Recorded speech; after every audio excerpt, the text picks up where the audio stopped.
all of the woundedness and the fear and the chaos of my upbringing and all of the mistakes I had made and all of the alcohol and all the pot and all the relationships had just come to a hilt, and I just realized suddenly that like I am here pissing away my life and running away from God because of woundedness and sin and brokenness.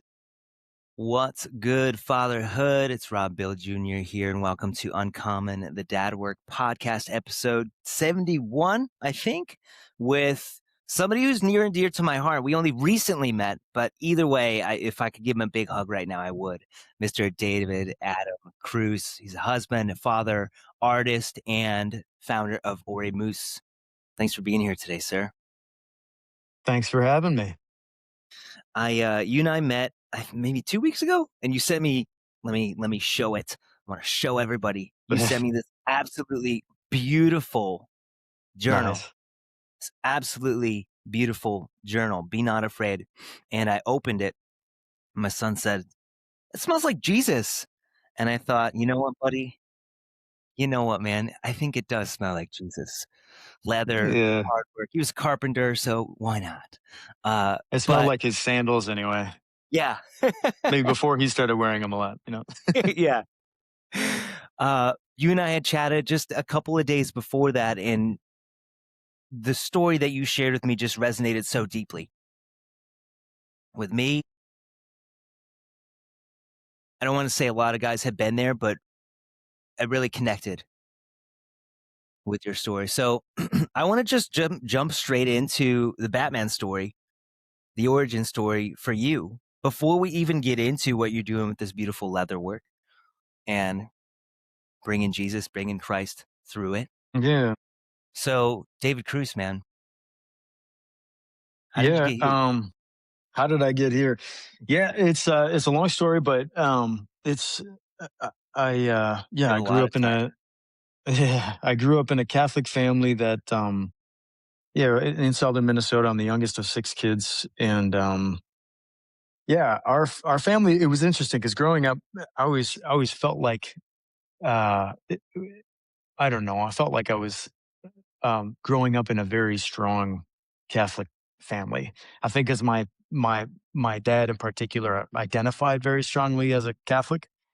Um, but as I got older, I realized that a lot of the sort of foundational aspects of our faith were very much missing. In particular, just a relationship with Jesus. And yeah, I don't know. It was when I was a teenager that started to show up because my parents' marriage, they really started to struggle in their marriage. They kind of had all the way along, but when I was a teenager, it started to kind of come to the forefront. And for me, as the youngest, like by the time I was 14, I was by myself with them, and it just got very rough.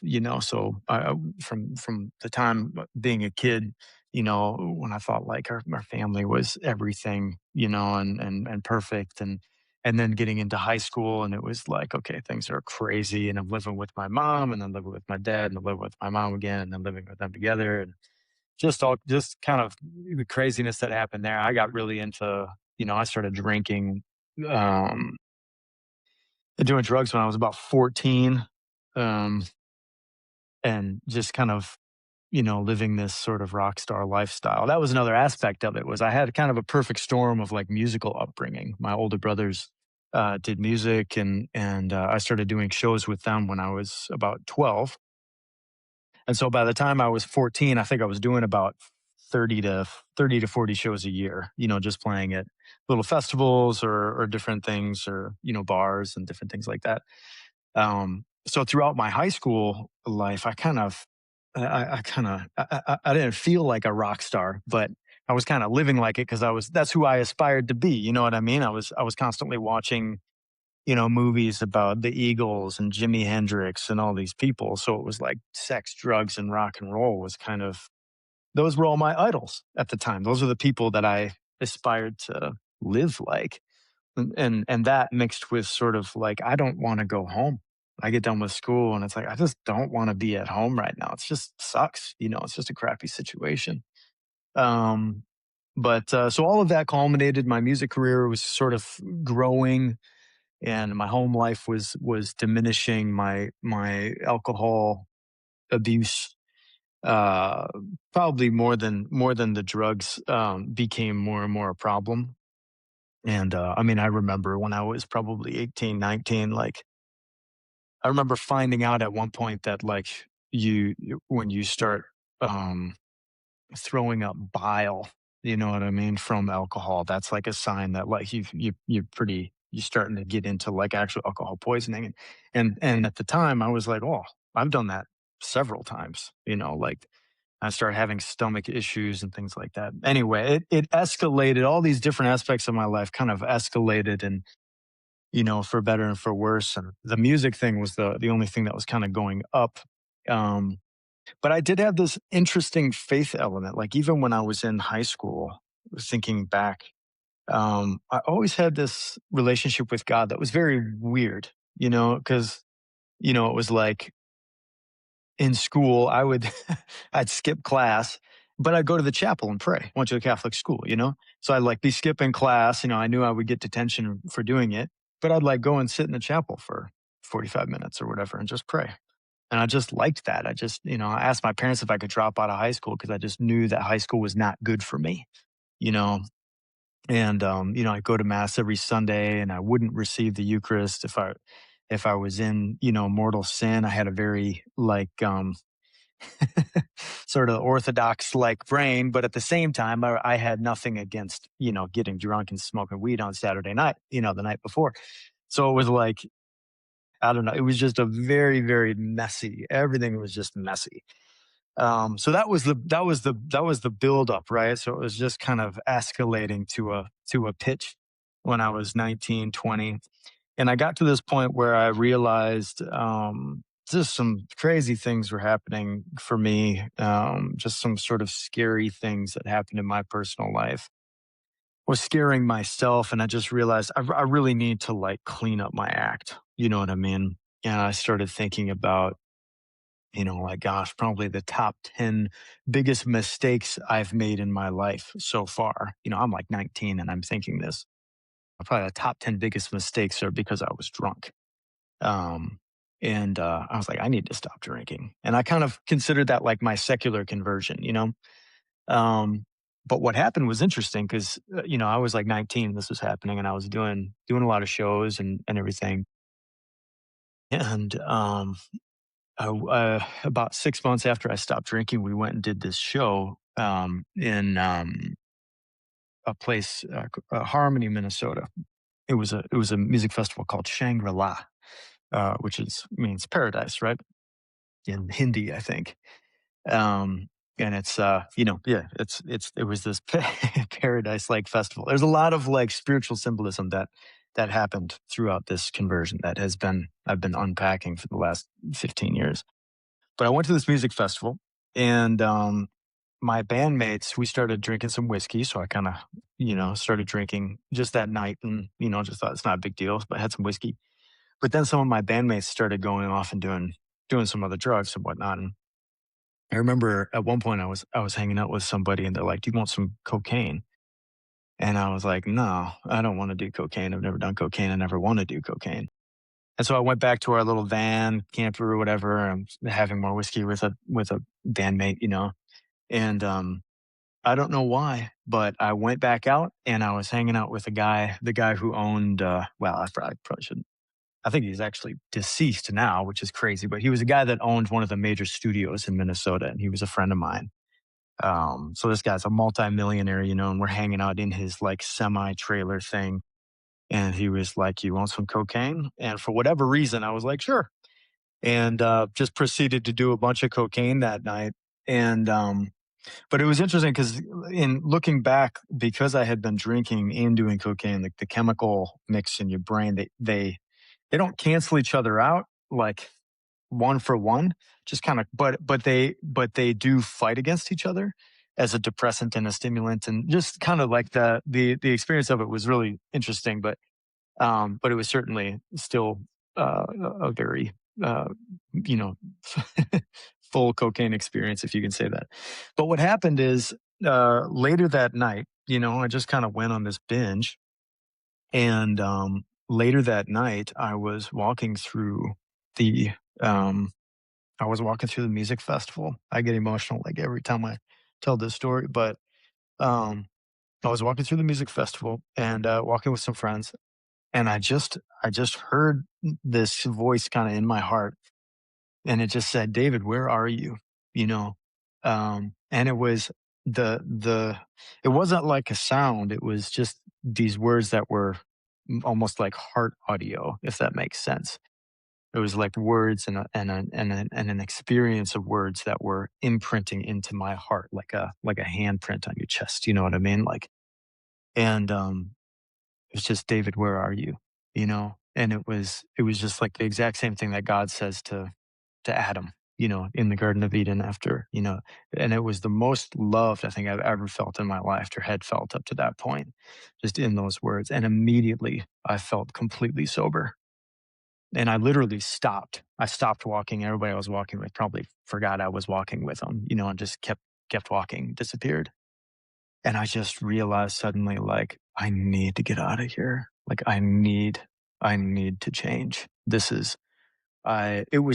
was like in a moment, all of the woundedness and the fear and the chaos of my upbringing and all of the mistakes I had made and all of the alcohol and all the pot and all the relationships had just come to a hilt, and I just realized suddenly that, like, I am here pissing away my life and running away from God because of woundedness and sin and brokenness. And this is what happens this is where I end up when I'm driving. You know what I mean? Where I'm the one in charge of my life, and I'm not trying to live in accordance with God.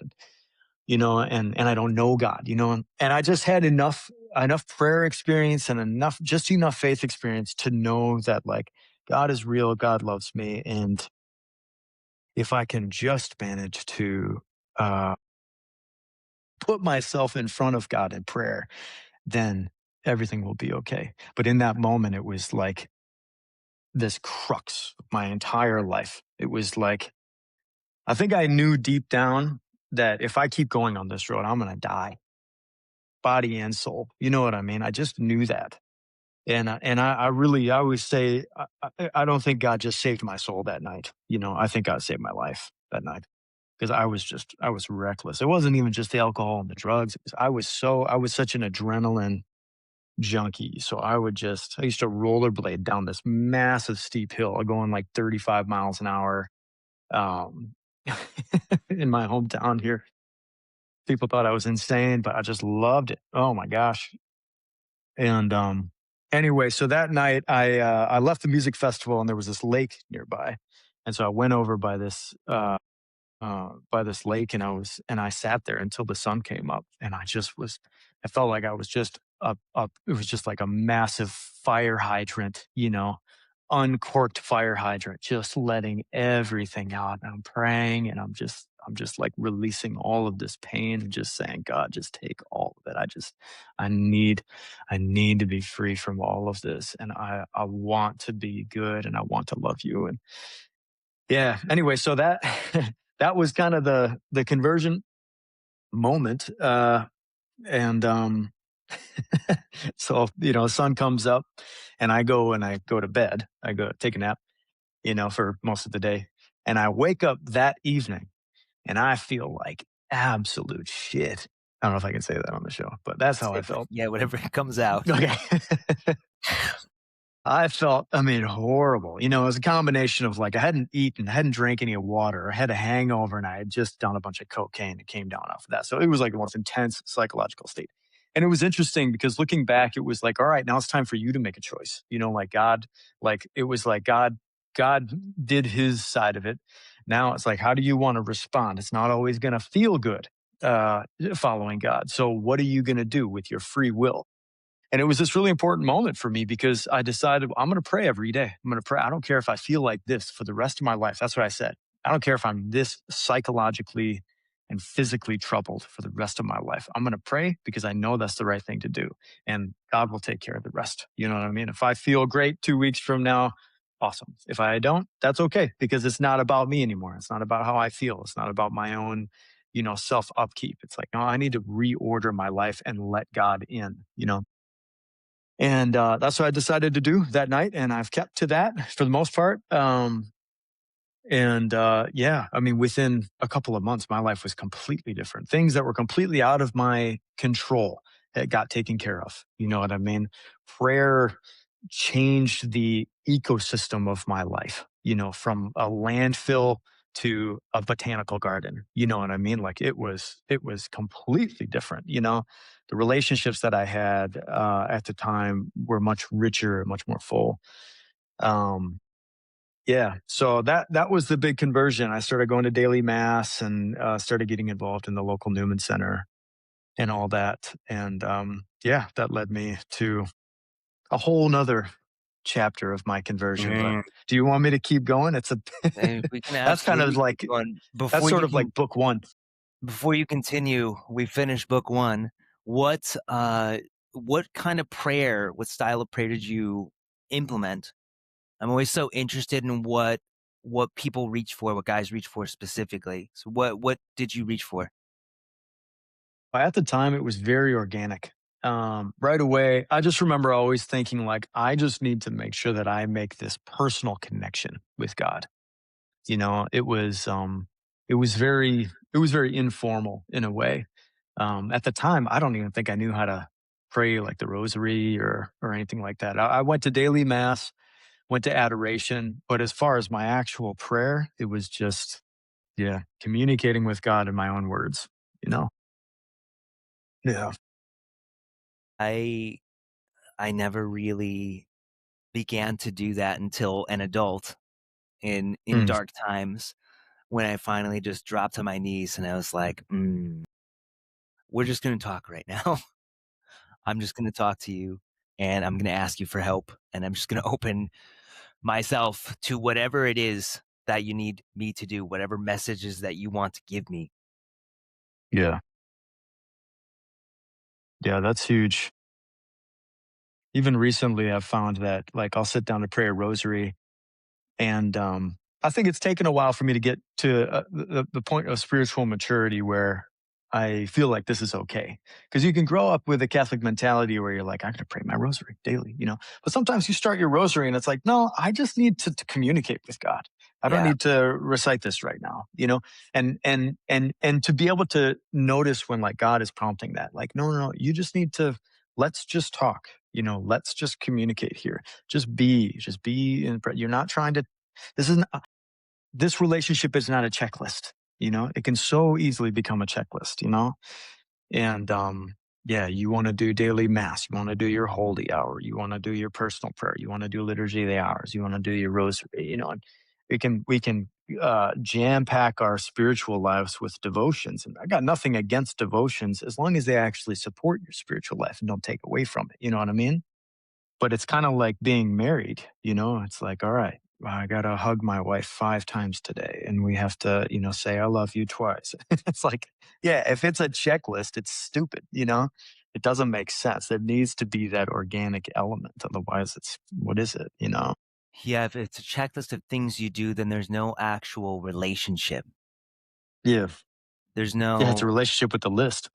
yeah. And in men's work, we use the word embodiment. It's not in here. It's not in, if you want to say your nervous system or your soul, it's not there. It's out on this paper. It's something external that you're doing. And that's why, I mentioned that I'm starting to make these chalk keys because part of what brought me back to Jesus is was the yogic path and learning through the yogic system, which is just a scientific system to connect you back to God. It's really funny that they have two different kinds of meditation. One is concentration, which is very much like the rosary. I'm going to concentrate. These are my prayers. I'm going to be in full immersion with this. And then the next one is immersion, which is what really works for me. is I'm just going to open to you, God, and I want to be fully immersed with you. If I can imagine myself reaching out for a big hug or being like, Dad, pick me up, like my son does Yeah. to me all the time, and you're reaching out and pick me up, like that's the immersion that I want. And so this Chotkey enables me to do that because I can just sit and not have to recite a perfect prayer, but just go breath by breath and continue turning up to, yeah, okay, I got distracted. I say Batre, which apparently is as close to get thee behind me as we can get, just to remind myself, okay, all these thoughts get out of here, and now I'm just going to turn back up to you. Pick me up. Yeah. And it takes me out of the checklist, Yeah. Nice. and it brings me into that relationship that is something that I need versus it just being that checklist. Yeah. But I just wanted to bring that up because it sounds like similarly with you, you want that relationship and you thrive in that relationship. And for me, the rosary didn't come until later as well. And I don't know that there's a right or wrong. Well, maybe there's wrong ways, but I don't know that there's one right way for us to pray and to make this connection. Yeah. Yeah. And I think it informs all of the devotions. You know what I mean? Like I remember hearing somebody said, praying, what was it? Something like praying one Hail Mary like with your whole heart is more powerful than praying, 10 rosaries or whatever. And I think that that's like we can very easily um skip over that, what that means. It really means that like prayer is supposed to be very on a very human level. It's relational, you know what I mean? I mean, to be able to speak with your heart, you know what I mean? Like that's something that as humans we take for granted, um, because we just bounce in and out of that all the time. You know what I mean? I call my banker and I have one kind of conversation. And I call my mom and have a totally different conversation. We don't think anything of it. But it's like, yeah, so we often can can treat God like the banker. You know what I mean? And it becomes this sort of like, yeah, our Father who art in heaven, hallowed be thy name. You know what I mean? It's like these are the words of Christ. um, yeah, it's just yeah. As I've gotten older, that's become a lot more, and I suck at it. Like I'm not a good example of like what what that means, and I feel like I should be better at it because I feel like as a musician, that's kind of the default is it tends to be all communication tends to be very wholehearted when you're in the music world and working with musicians. Musicians just tend to be very like, if they're talking about like what kind of cereal bowl they like, they're just like, oh man, like this one, it's yellow and it's like the perfect shape. And like when you pour the milk, you know what I Yeah, I know exactly what mean? you're talking about. It's like that artistic heart, it's like it comes naturally, but so often we just become business people, businessmen in our relationship with God Mm, and with Mary and even with each other in a faith sense, and yeah, I'm really trying. We've been working on that recently. I've been really trying to like, yeah, it's partly because I am a businessman now and not as much of a musician or an artist, and so now I do have to call the banker all the time, literally. yeah. Um, and that kind of conversation can really change your heart, can change the way that you see things and see relationships. There's a lot more transactional relationships in my life now than there were back when I went through my first conversion. And so many men live in that, and way more than I do. I still get to do artisan craft. I work with my family and, I work from home. But yeah, I mean, guys who went to school for business management, whatever, jump right into the corporate world. They turn 45 and that's the majority of what they've known for their adult life. You know what I mean? Is transactional relationships, corporate relationships, business relationships, that mind, that mentality that can be yeah, that can be a bit of a desert, you know what I mean? Spiritually and Mm, yeah. hmm. Yeah, I Anyway. think, I think. we as men, we need to go through the desert. We have to. I Yeah. found that the God and the Jesus I grew up with in the Catholic Church that I tried so hard to get away from was not the one that I needed. I needed to meet him in the wild. I needed him Yeah. to put me in circumstances that got me down on my knees for me to actually experience him and to be able to have a relationship with him. And Yeah. speaking of the desert, I think that men were a different breed. We're thick. I've heard spiritual teachers say just about doing men's work and working with us in a spiritual setting. Like we're Yeah. thick, yeah, up here, but also we're thick spiritually. So it takes a lot to get through Yeah. and to open that up. And you're talking about opening of the heart. And when we're living in that linear checklist, have to do these things that performative way, we really build ourselves in that fashion. I have been in fitness industry for 16 years now. I still work with people with prehabilitating and rehabilitating their bodies. And the saying is what you train, you ingrain. Right. Everything that you repeat becomes Mm. ingrained. That's how we learn how to dance. That's how we learn how to do Olympic lifting. That's how we learn skills. And I'm sure you can do a lot of your leather work without like in your sleep because you've done it so many times. And the way that we're living, if we're making those bank conversations all the time, that's what we start to ingrain. And then that's the same relationship that we start to have with our wife and we start to have with our kids and with our mom and with God too. And if we're continually living in that space, it requires an intentional effort for us to do the other thing. One, we have to wake up to the awareness that like this is not who I want to be in my life and in my relationships. And then two, it's okay, well, what do I need to do? Open this thing back up and to be in relationship with the Yeah. people around me that I love so much and to be the man that I need to be for them versus being in this checklist place. Yeah. Totally. So I think that brings us to book two, opening up book two. Yeah. All right. Book two, The Two Towers. Um, yeah. So yeah, I went through my conversion. I started going to mass, and I was the youngest person at morning daily mass at my parish by about 50 years. So I remember running into somebody my age at daily mass, and they were a focused missionary, right? So the Fellowship of Catholic University students, they were up at the campus, but they came to that parish. I didn't even know the Newman Center existed at the time. I didn't know there was a community of young people going to mass together. But he was like, "You should come and come to mass with us." I was like, "Oh, yeah, great." So I started getting involved there, and yeah, that's where it really took root. Because yeah, I made some really really good friends there that I still keep in touch with. And yeah, it was there that I was just so zealous. I mean, like my conversion, the music industry is just so much darker than anybody even knows. You know what I mean? And I wasn't like, you know, playing at South by Southwest. You know what I mean? Like I wasn't a famous musician by any means. I was like just getting started. We were playing at local music festivals.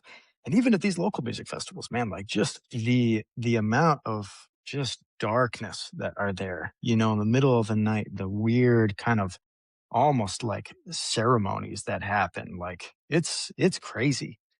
um it's really, yeah, it's a very interesting world. So coming out of that and coming into Catholicism, I was just on fire, man, because I was like, I just want to help. I want to tell people about Jesus. I want to tell people that God is real. God loves them. God wants you to get out of the spiritual slums that the world is just caked in, you know what I mean? And come and be in the peace and the joy, of spiritual freedom.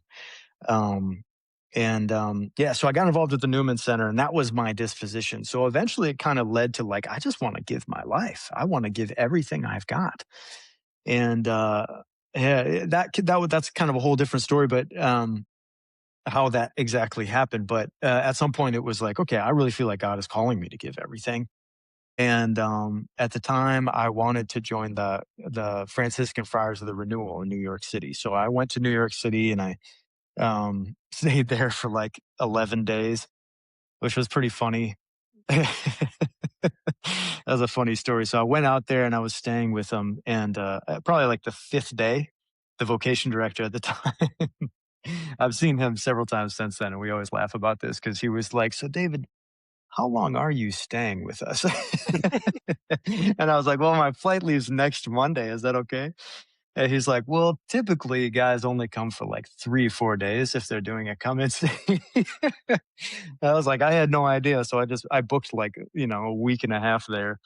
But it was good. It was really good for me. And I'm glad that they were super hospitable. We had a good time and everything. But I realized being out there that I really wanted to join the diocesan seminary. So I joined the Diocese of Winona, which is now the Diocese of Winona Rochester in southern Minnesota. I joined the seminary, and I gave myself a year to prepare for it because I was like, I know myself well enough to know that like this is potentially just like a weird phase that I'm going through.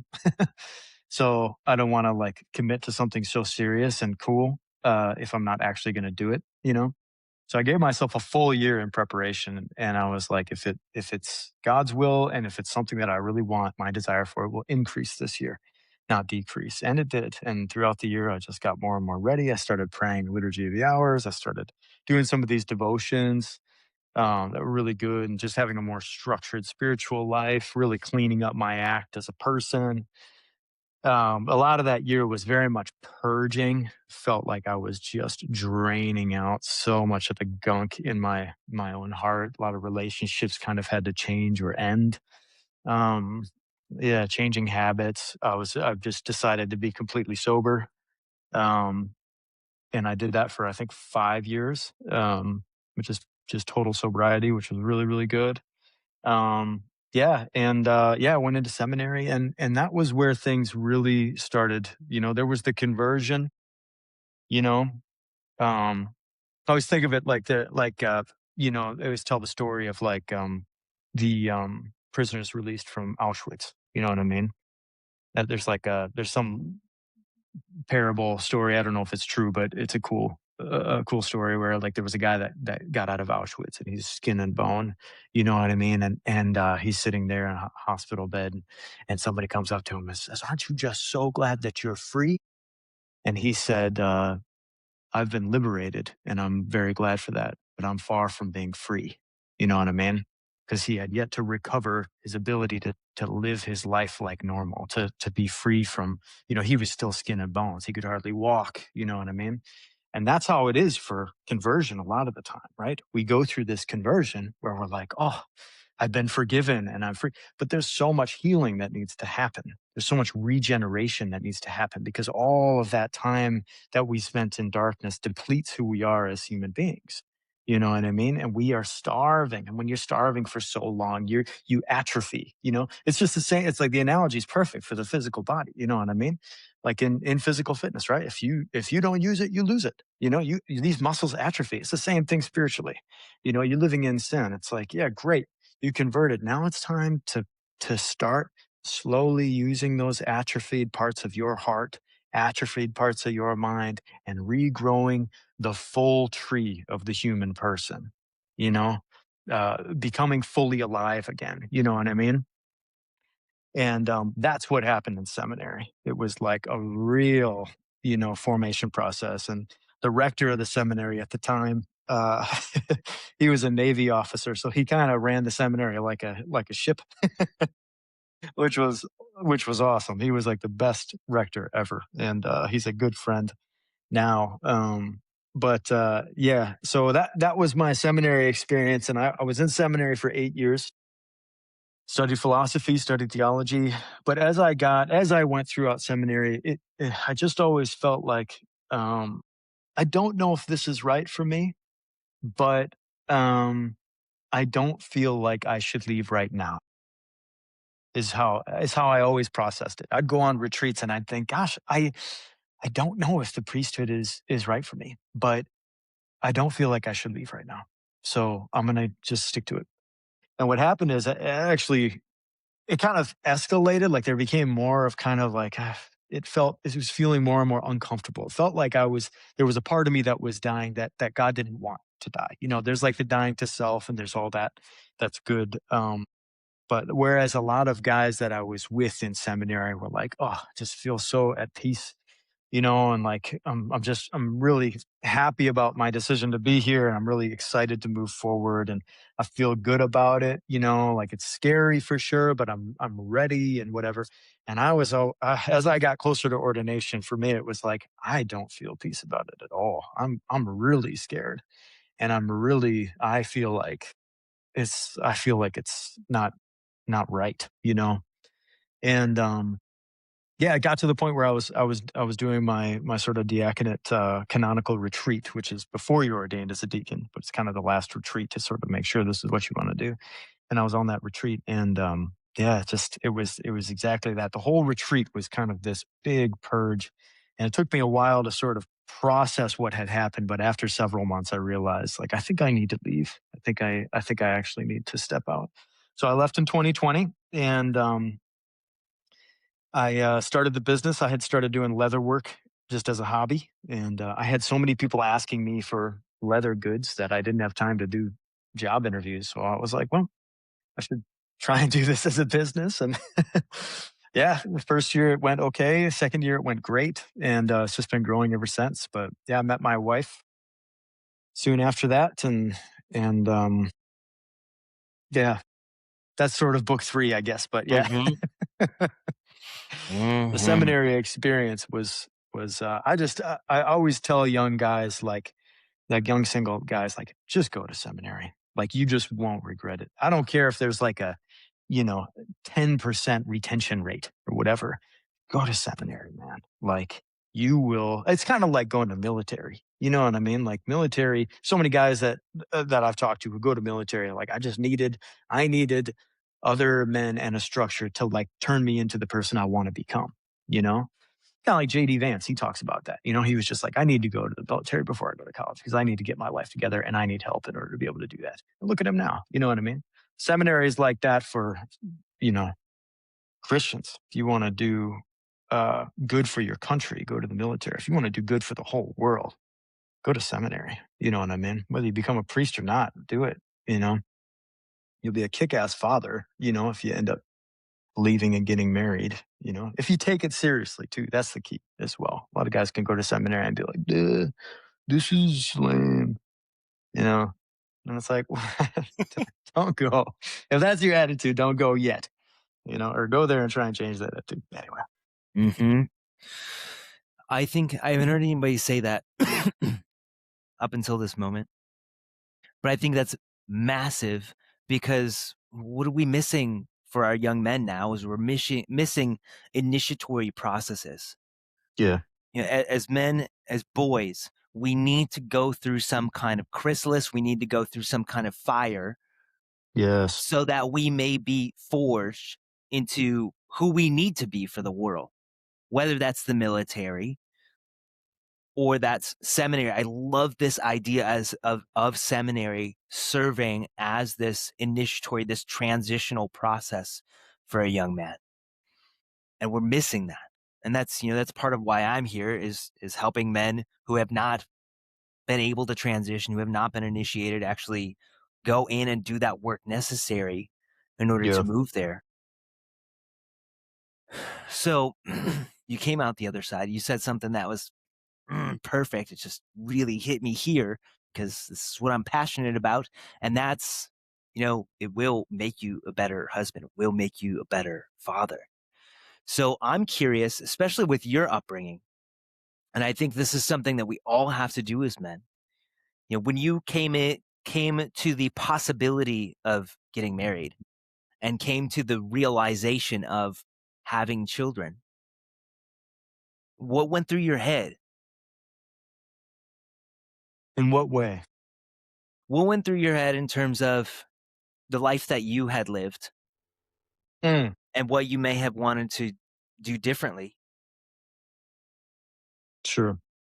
Yeah, there was a lot. There was a lot. There was a lot of processing that had to happen because, frankly, I didn't really want to leave seminary. I loved being in seminary and I loved my friends. I loved my diocese. I loved doing ministry.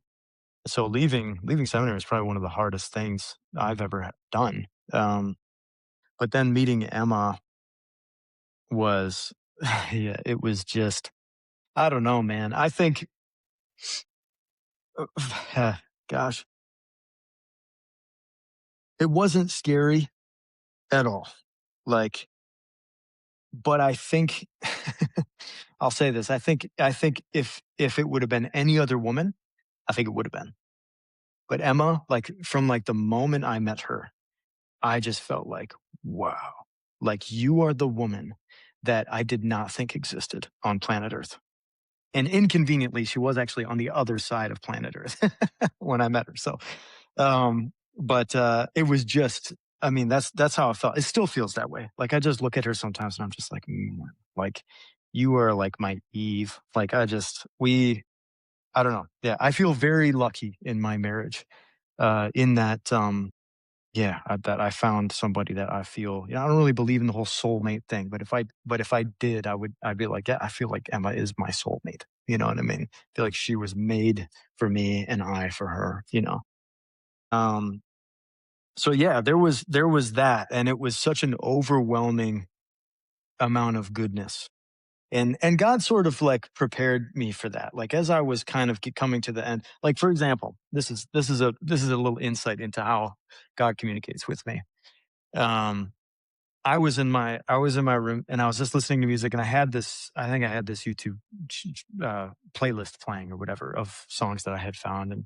And there's this band called the Yama Ensemble. It's like this Israeli group and they play like these traditional psalmic hymns in like these really cool style. Anyway, the guitar player, just a random song of his popped up, and the name on YouTube was in Hebrew, so I couldn't read it. And it was an instrumental piece it's like an instrumental piece for the first like 5 minutes, and then there's like a minute of singing at the end, and it's just a guitar and a cello, and it was a live performance. So this comes on, and I immediately hear it, and I just started bawling. I just was like, "What is happening?" Like, and it was like it was this feeling that I don't even now, the only way I could describe the feeling is the title of the song, which I didn't figure out until months and months later. I listened to this song so many times and I just thought there's something here that God is trying to tell me.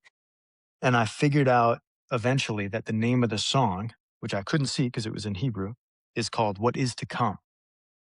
And it felt like God telling me, because it was just this emotional, you know, fire hydrant again.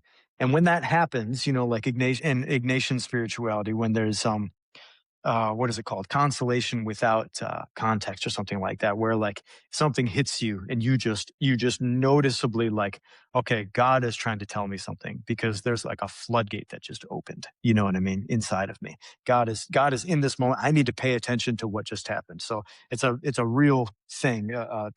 Father Tim Gallagher writes about that in his books. But that I noticed as a seminarian, I'm like, oh yeah, this is something real.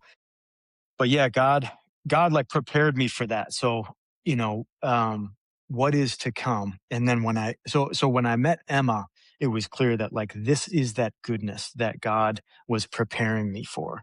And like the goodness of seminary was so good that giving that up was incredibly difficult. It was like sacrificing Isaac on the mountain. You know what I mean? It was like, okay, I'm leaving this and I'm going to trust God that this is the right thing to do and this is the right way to go. And then when I met Emma, it was like, this is what is to come. This is that good thing that God had planned all along.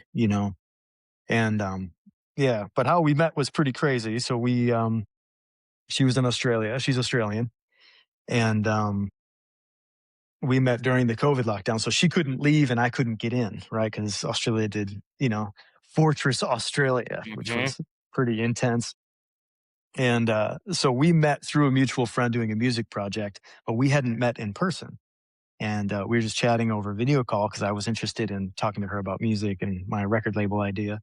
But we fell in love very quickly. And I was like, I need to book this girl. You know what I mean?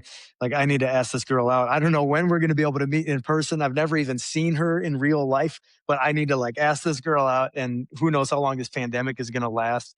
So I did, and she was like, "Yeah," but it ended up being 13 months that we dated long distance without having met in person. And at about 10, 11 months, Australia decided to open up and let citizens out, not in. Um, or sorry, out and in, but not let non-citizens in. So Aussies could come and go, but nobody else. And in the meantime, I had actually gotten a job in Australia in preparation because I was like, I love this girl. Like, unless she is completely different than how she's presented herself to be, I'm pretty sure I want to marry her. And yeah, so she came to Minnesota, and we met officially in the airport. I kissed her right away, which is pretty funny. I'm gonna enjoy telling my kids that yeah, when I met your mom, I just kissed her right away on the lips. Um, yeah. So anyway, we spent that month together in Minnesota. I proposed at the end of the month. Moved to Australia the month after that. She went back before I did. I came about 2 weeks later. Started our job, which was in the same department as her, at the Archdiocese of Brisbane, Evangelization of Brisbane. It was called. It's the evangelization department. And yeah, we worked there for 2 years. We got married 6 months later. Had our little girl year and a half later or so. And yeah, Mhm. that's it. That's book three. And now we're Yeah. here. And now we're wiping butts and waking up in the middle of the night, and we've been sleep deprived for a solid 2.5 years Yep. now. And we have a toddler who screams, "Papa, pick you up!" when she wants to be picked up. But they're the And best. it's awesome. They're the Yeah. best. You know, "Pick me up!" And I'm like, I have 2 more in my arms right now." But okay. Oh, yeah. Alright, man. Yeah. Yeah, Let's see how sometimes many of you guys we can fit. yeah. Sometimes I wonder if we're crazy because it's like, we just keep going. We've got 3, and I think back and well, we've been sleep deprived for 5 years now, and we just Yeah. keep going. I find that the well is a lot deeper than you realize that it was until you have kids, and then you're like, "Oh, there's so much more in here. I'm tired, but there's a lot more in here that I can do." Yeah. Oh, it's crazy. It's crazy. Nobody So tells you how insane parenting is when you get married. mhm, But it's awesome. You can't describe it. You can't put it into words. That juxtaposition of like quite a lot of agony. You know what I mean? You're up in the middle of the night for like the 30th night in a row. Like when you're a young person, like that doesn't compute. You don't know how tired you can get. You know what I mean? Especially when like you're in your mid 30s. You know what I mean? Like it's another thing when you're like 24 and having kids, but you going on 40 and it's like, man, I can't do this like I used to be able to.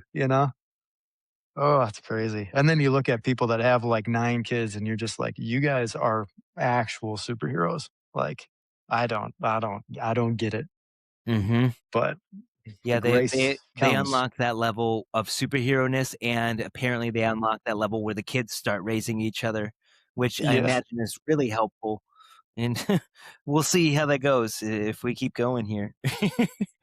Totally. Yeah. So, You have to earn what that, I feel like. yeah, what are the things that you're very intentional about as a husband, as a father, specifically because of the way that you grew up? What are the things that you're very careful about making sure that you do, and maybe things that you ensure that you don't do? Yeah. I mean, for me, it's more broad strokes. I don't have too many like really specific things that I try to do yet. I have a lot of ideas about how I want to parent my kids as they develop, how I want to shape them. Which is kind of starting to take shape now, but the biggest thing, I'm very motivated by, the way that I grew up was awesome in some ways and horrible in other ways. And so I'm very motivated to have my kids growing up in, more than anything, just a very stable situation. You know what I mean? And I'm just like, I will not let that happen. I just have like it's like I made a vow, for better or for worse, that I will provide for my family in a way that when they grow up, they will have us to fall back on. They will have us to support them. They will have us to just to be available, when things in adulthood start to get tough, because they will, and who knows what the heck, our kids are going to be growing up in 2040 when they're graduating high school or whatever, you know what I mean? Like, God knows what the heck social issues or different issues we're going to be dealing with as parents. Um, so yeah, just having that structure and that safety net for them, and just having a place of safety. But in addition to that, obviously being an example of faith, having a household where faith is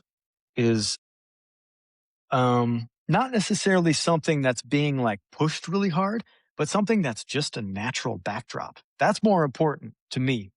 I feel like it can be counterproductive if it's like, all right, now we're gonna, remember we got to do this thing, like it can really become checklist training. You know what I mean? And I really want my kids to, yeah, for it to be just a very natural thing. And Yeah, so that'd be another thing.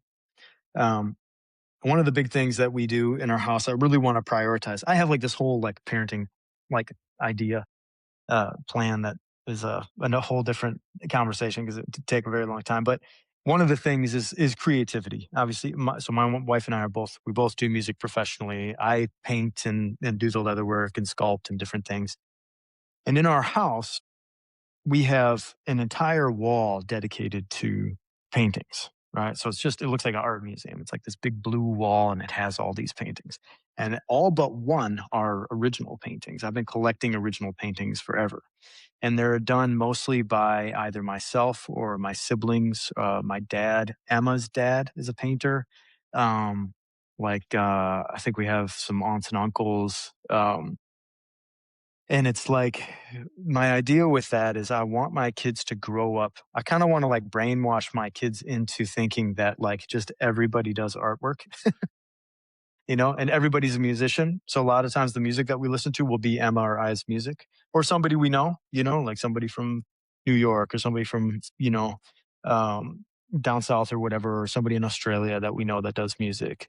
And so when they listen to music, it's not just like, this is some ethereal character in my life. It's like, no, you know, um, that's Dan, like you met Dan when we were in New York City, like you met Patrick, at this place or whatever. Like, this person, this is your Uncle Joe. He's playing the drums, like this is your Uncle John. He writes music.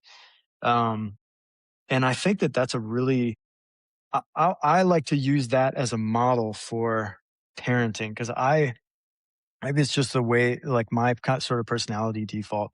But I just found that when I was growing up, the things that I most deeply consumed and imbibed and made a part of my life were um, internalized through osmosis, kind of. You know what I mean? It was because my older siblings were into drawing and whatever, that it was just another toy. I had my little Star Wars action figures, and then I had like my colored pencils and my siblings, and we would just do all of those things. We would play music, we would play action figures, we would play Jurassic Park, we would play artwork, we would play football, like it was just all different toys.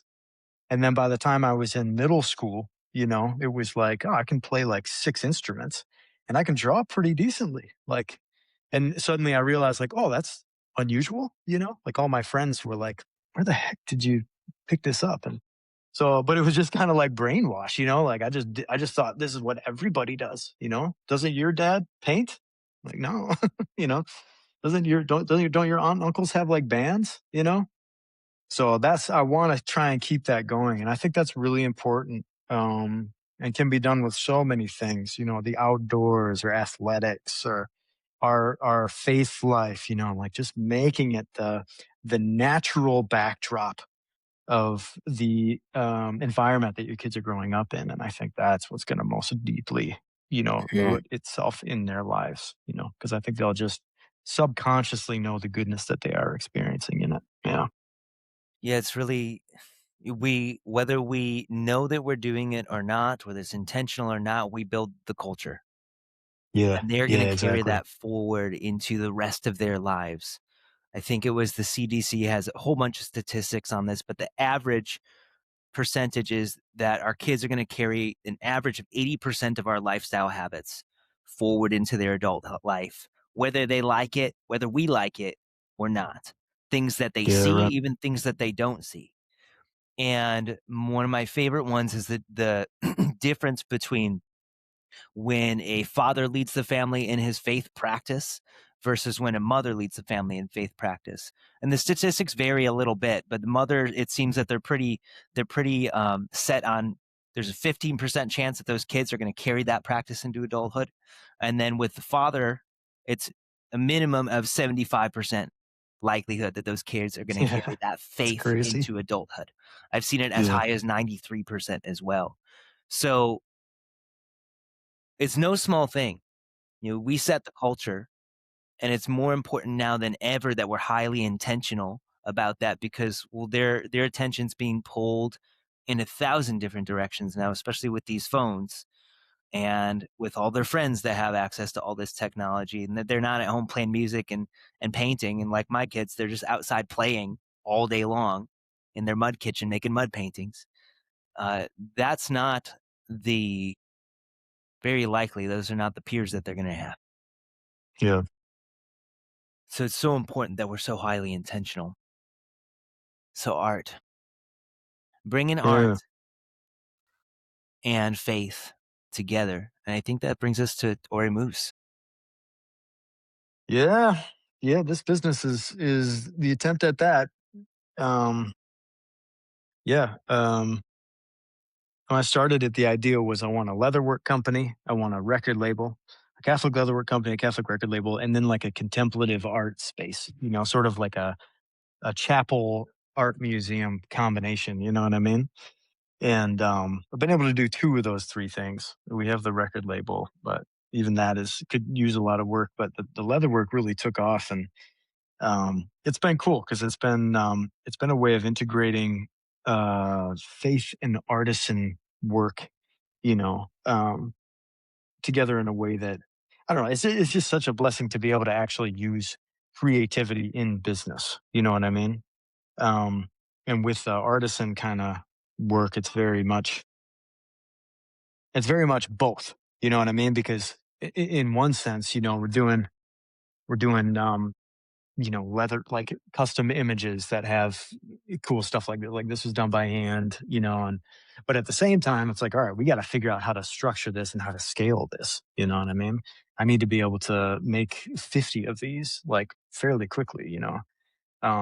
So it's been an interesting project, but it's just, yeah, more than anything, it's just been a huge blessing. And as much as I would love to do music and artwork and writing and all that kind of stuff right now, this has been a really, really good thing for my family. And my wife and I were just talking about that. Like, it's really, yeah, it's easy to get sucked into a dream that doesn't provide. You know what I mean? And this is kind of a dream that does provide, but there's a lot of other things I think I'd prefer to do. But um, yeah, but this is what's working at the moment. And Yeah, yeah, it's been really good. I've got the pouch for my rosary from you, which then Oh yeah, we were talking the other day, and I was like, "Is this you?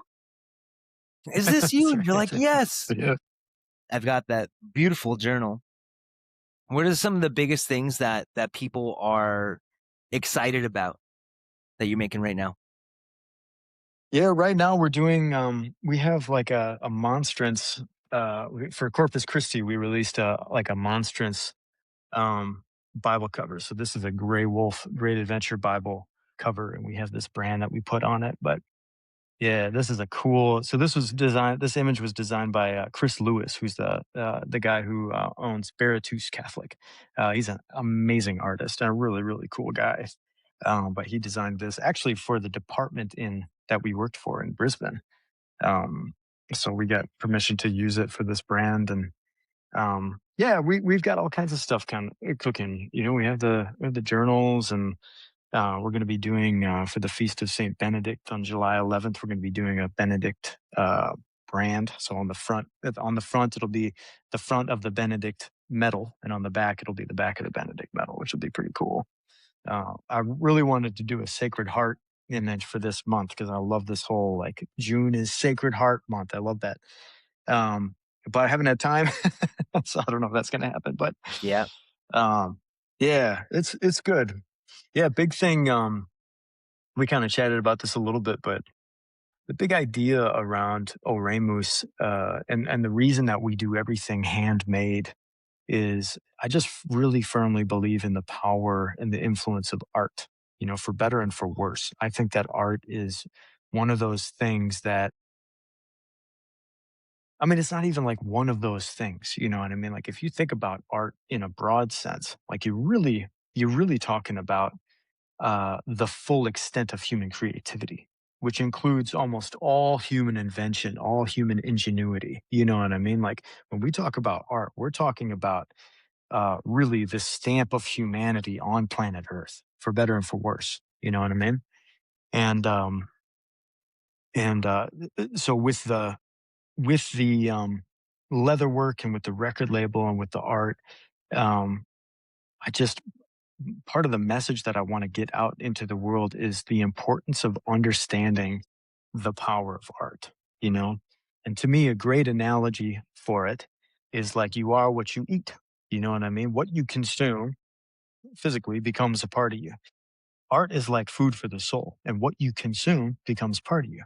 So if you consume, horror movies and death metal, like that's going to become part of you. You know what I mean? And I think that they're like that's there's a lot of nuance to that because I am not you know universally and objectively against horror necessarily. Um, though I do think, well, there's a lot that needs to be said about that, but or death metal even. But I think understanding what it is, what kind of power does a movie have on me, on humanity as a whole, but then on me subjectively. What kind of power what is music? Why does it affect us? What is it doing for me? What is it doing against me? You know what I mean? And understanding those things I think is so crucial. Um, but we don't hear that conversation very often. You know what I mean? We, the biggest thing we hear, unfortunately, from the church, even Thomas Aquinas says like the conversation around art, like even back in the 13th century, like even the conversation around art is very, very lacking. You know what I mean? Um, we talk about what's on TV, but we don't talk about the television as an invention. What is it doing for us? We talk about what's on our phones, but we don't talk about like, is this thing actually good for me?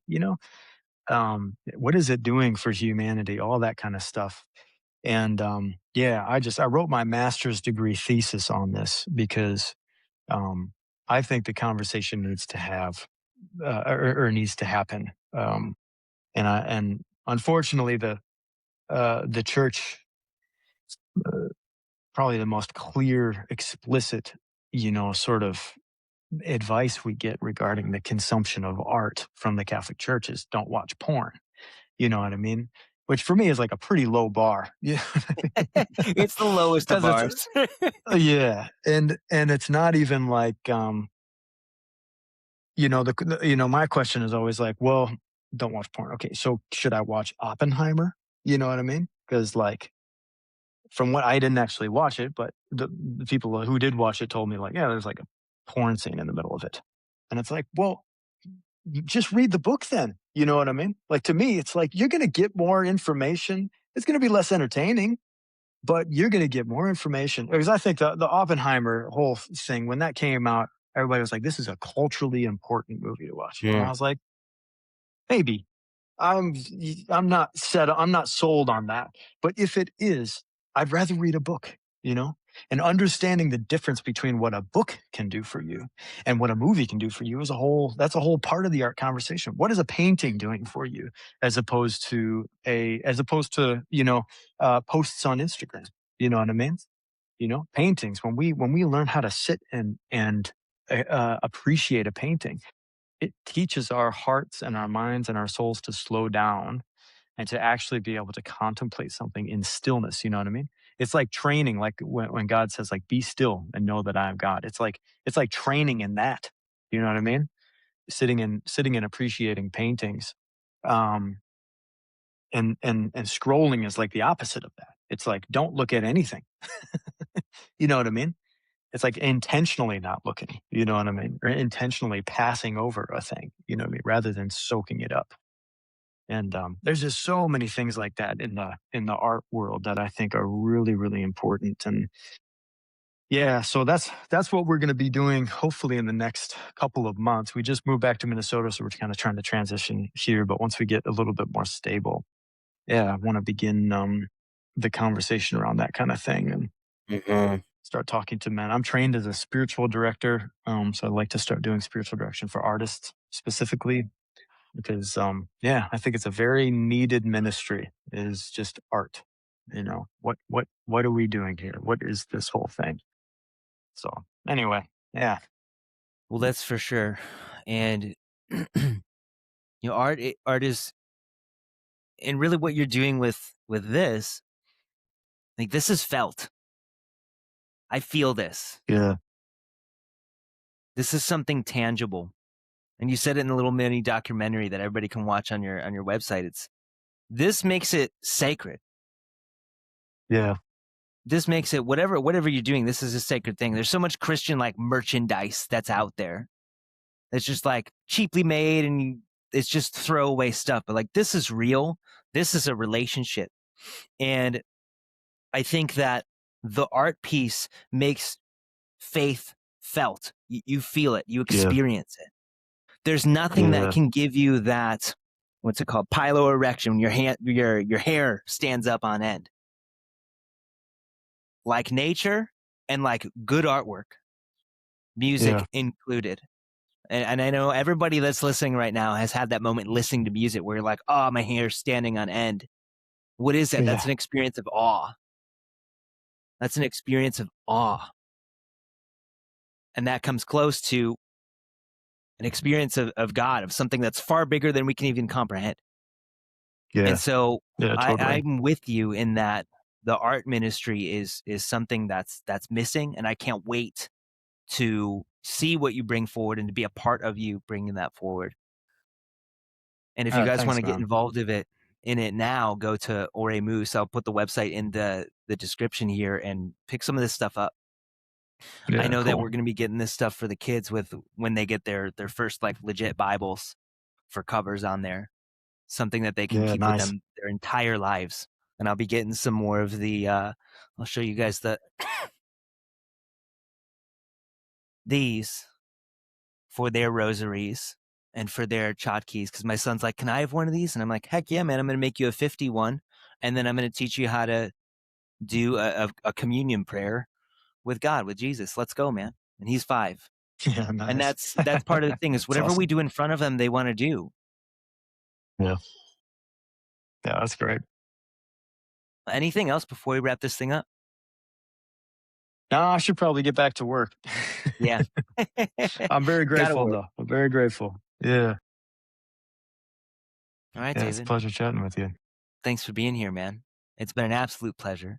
And everybody that's listening, thank you for being here. If you got something out of this, go to David's website. Everything is down in the description. Pick up items to bring faith into your life so that you can feel it, make it sacred. It smells like Jesus. That's from my son. You can use that one. And if you guys got something out of this show is value for value. So if you send us $5 on Venmo, so much appreciated. If you don't, I'm going to keep doing it. You can't stop me. And that's it, guys. Thanks for being here. Have an uncommon day.